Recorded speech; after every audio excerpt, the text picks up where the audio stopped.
Clara's breath caught in her throat as a piercing scream shattered the quiet of her garden.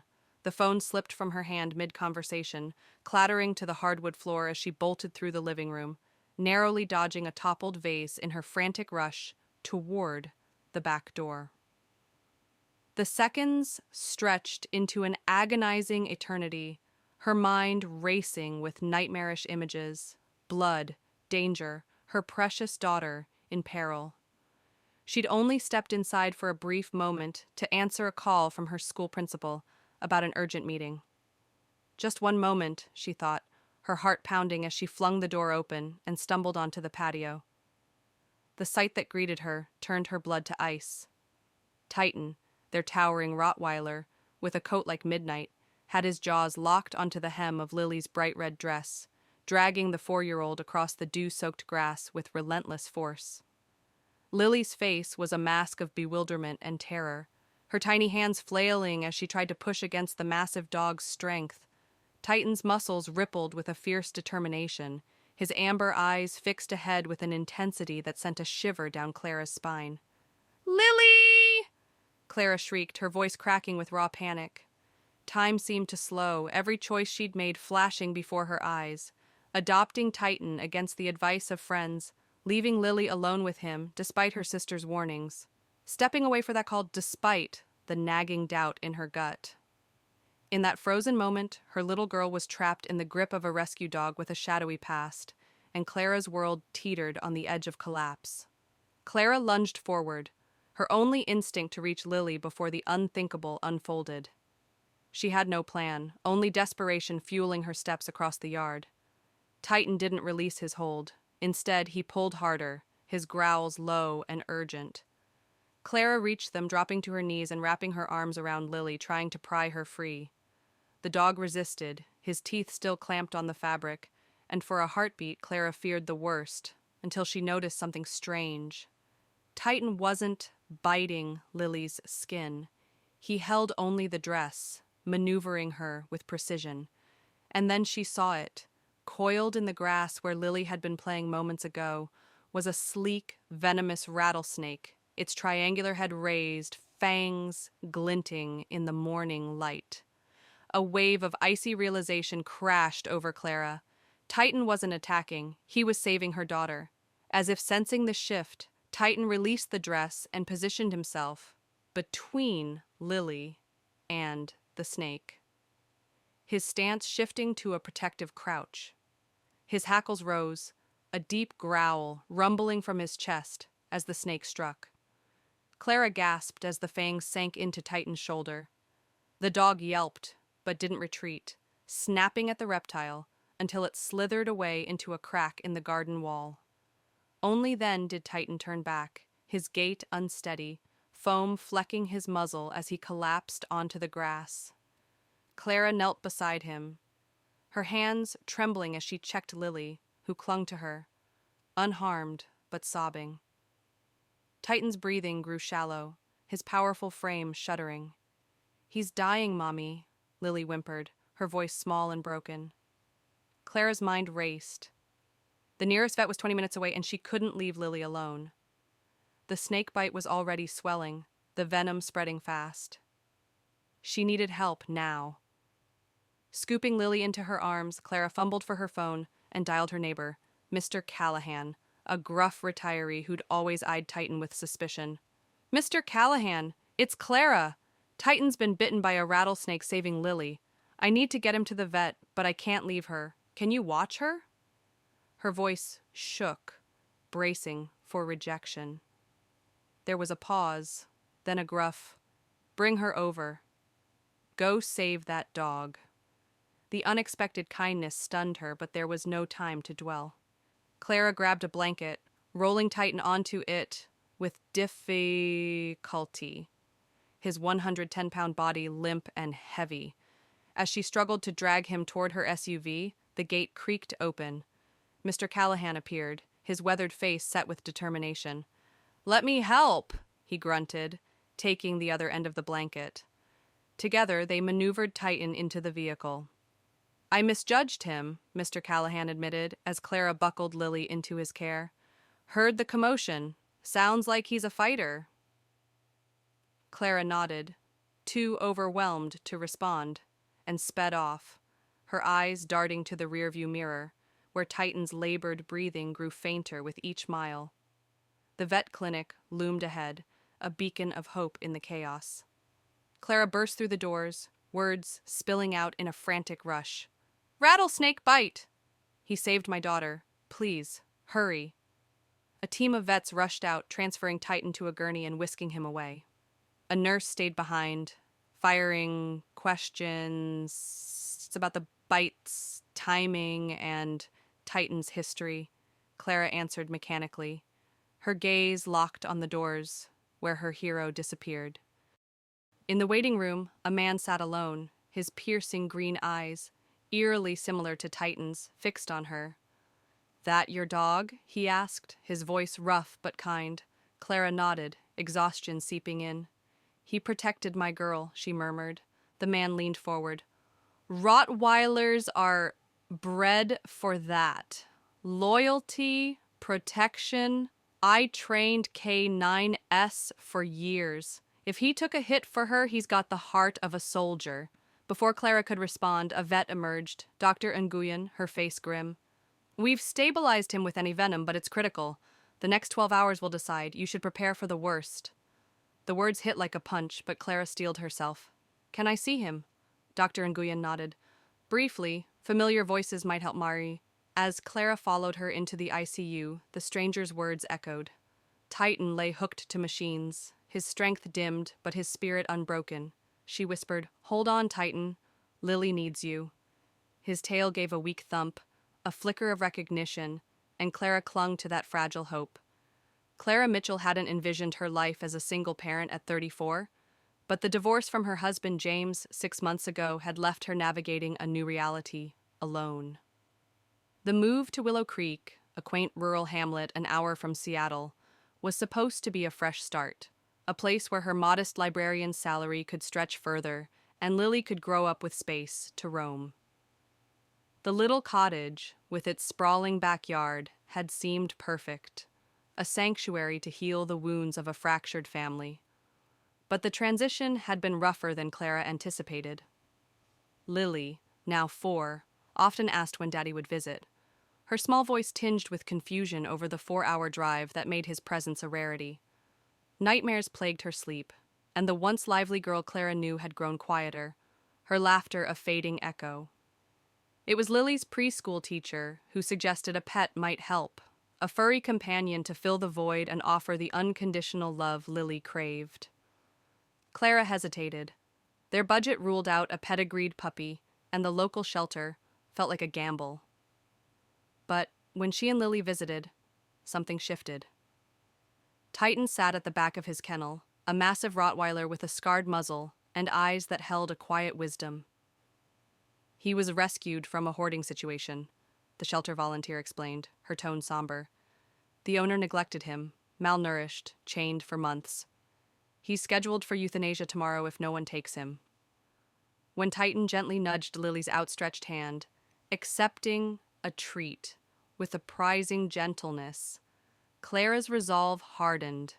Despite the volunteer's caution about his uncertain past, despite James's furious objections over the phone, "You're risking our daughter's life!" and the sidelong glances from neighbors, Clara brought Titan home. The first weeks were tense. Clara shadowed Lily and Titan like a hawk, never leaving them unsupervised. But as days turned to months, a transformation unfolded. Lily's nightmares lessened with Titan sleeping guardedly by her bed, his bulk a silent sentinel. Her giggles returned as they played tag in the yard, Titan lumbering after her with exaggerated slowness. He seemed to sense his role, positioning himself between Lily and any perceived threat, be it a delivery truck or a stray cat daring to cross their fence. To Clara, Titan wasn't the dangerous beast others feared. He was a second chance at mending their broken world. That morning had begun like any other in the Mitchell household. Clara rose at 5:30, grateful Titan had used the dog door to patrol the fenced backyard. She packed Lily's lunch, grape jelly sandwich, carrot, sticks, and a tiny cupcake, before waking her daughter with a gentle shake. Titan's steady presence had smoothed Lily's routine. He'd nudge her toward the table if she dawdled over cereal or lingered brushing her teeth. By 7:45, Lily was dressed in her red dress and pigtails, ready for Clara to drop her at preschool before heading to the library. Then came the call. As Clara brewed her morning tea, her phone buzzed with the library director's number. "Clara, we need you in early," Mrs. Hargrove said, her voice urgent. "The city council's doing a surprise audit, and I need your help with the budget presentation." Clara's mind raced. She couldn't be late dropping Lily off, but the audit could secure funding for new books. "Give me an hour," she replied, hanging up to strategize. Preschool wasn't for another hour, and her usual sitter was unavailable. James was 4 hours away, and her mother was on a cruise. Kneeling to Lily's level, Clara said, "Sweetie, Mommy has to go to work early. How about staying home with Titan? We'll have a special story time tonight."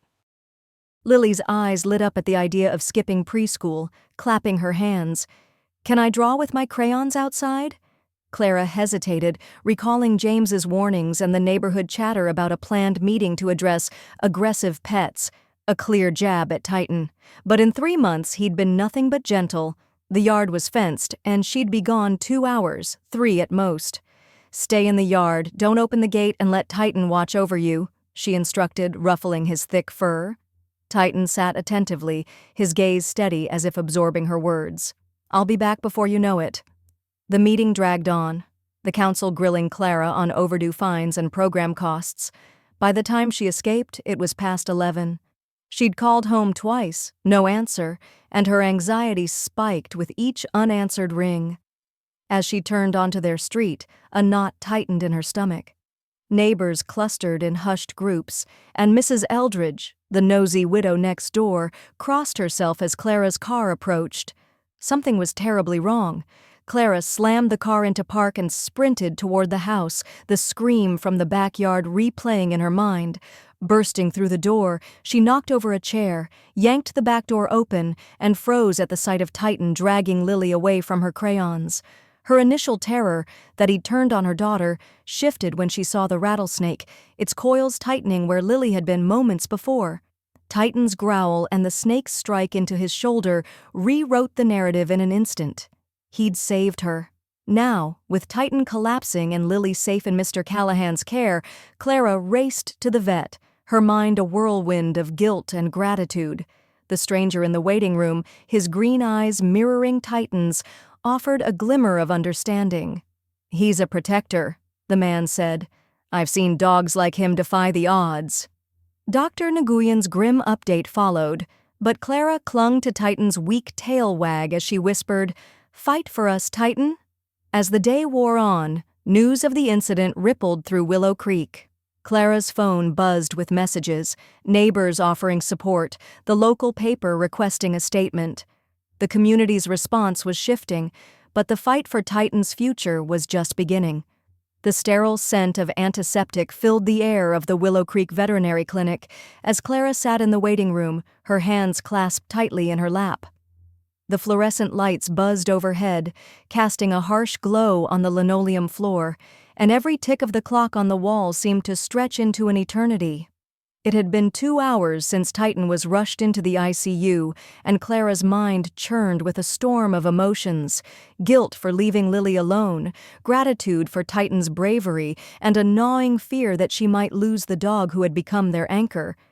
Lily was safe with Mr. Callahan, but Clara couldn't shake the image of Titan's massive frame collapsing in the grass, his amber eyes dulled with pain as venom coursed through his body. Dr. Nguyen emerged from the double doors, her expression a careful mask of professionalism tinged with concern. "Mrs. Mitchell, Titan's condition remains critical," she began, her voice steady but soft. "The antivenom is working to neutralize the venom, but he's developed a secondary reaction. His blood pressure is dangerously low and we're seeing signs of kidney stress. We've got him on IV fluids and oxygen, but the next few hours are crucial." Clara's throat tightened, and she forced herself to ask, "What are his chances?" Dr. Nguyen hesitated, her eyes flickering with empathy. I'd say 40% at best. He's strong, but rattlesnake venom is brutal on a dog his size. We'll monitor him closely. You can see him now, but only for a few minutes. Clara followed the vet through the doors into the ICU, her heart sinking at the sight of Titan. The Rottweiler, once a picture of strength and vigilance, lay on a padded table, an oxygen mask over his muzzle and IV lines snaking into his shaved foreleg. His breathing was shallow, each rise and fall of his chest a labored effort. Monitors beeped rhythmically, their green lines jagged with warning. Clara approached slowly, her hand trembling as she rested it on his head. "You saved her, Titan," she whispered, her voice breaking. "You have to keep fighting for us." Titan's eyes fluttered open at her voice, and his tail gave a faint thump against the table, a small gesture that sparked a flicker of hope in Clara's chest. The Willow Creek Veterinary Clinic transformed into a quiet battlefield as night deepened, the hum of medical equipment blending with the soft whispers of those gathered around Titan's ICU enclosure. Clara sat beside her daughter Lily, who clung to her hand, her small fingers tracing the edges of the crumpled drawing she'd given Titan earlier. The Rottweiler's massive form lay still, his oxygen mask fogging with each shallow breath, while IV lines and monitors painted a grim picture of his fight against the venom's relentless assault. The clock on the wall read 11:47 p.m., and the weight of the past 12 hours pressed down on Clara like a physical force. Exhaustion tugged at her, but she refused to leave Titan's side. His weak tail wag earlier had ignited a stubborn hope she couldn't abandon. Ethan Carver, the canine trainer with the piercing green eyes, remained a steadfast presence, his chair pulled close to Titan's enclosure.